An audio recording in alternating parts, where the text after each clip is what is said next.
square and square roots of a number.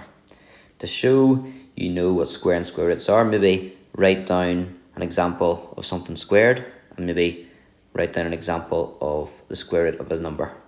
Pause the video and try to do that now. So, what is a square root? The square root sign is the opposite of squaring a number. So if you know 4 times 4, which is 4 squared is 16, then if we work in the opposite direction, the square root of 16 would be 4. That's because 4 times 4 is 16. Pause the video and try examples 5 and 6. Example 5. A square has an area of 49 meters squared. Find the length of each side. So we don't know the length of the side, so we can give that a letter because it's an unknown. And we could say that x times x, because it's a square, x times x equals 49. Or you might prefer to write x squared equals 49.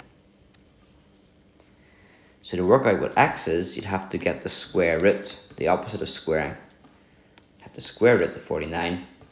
You can use a calculator, but this number is doable without a calculator. You're thinking what number multiplied by itself would give you 49, which would be 7. And that's 7 meters in this question. Example 6. A square has an area of 30 meters squared. Find the length of each side. So it's the side we don't know. We'll call the side y, and both of them are the same because it's a square. And if you multiply the two sides together, you should get the area of 30. In other words, y times y, which is y squared, is equal to 30. So to work out y, you're going to have to square root 30. So a number squared gives you 30. To undo that squaring, you square root. So y would be equal to the square root of 30. You can't do that in your head. You need a calculator. The square root sign might look in your calculator like a square root sign and then with a square in the middle, meaning a number which has to be entered into it. So find that button, hit that button, then type in 30 and then hit equals. The calculator might be very unuseful and might give you the square root of 30 back, in which case you have to hit the SD button. And that gives you a long decimal, 5.4772255575. Now, you wouldn't want to leave your answer like that. For these sort of questions, read the question to see how you should leave your answer. And write that I would do this one to 3 significant figures.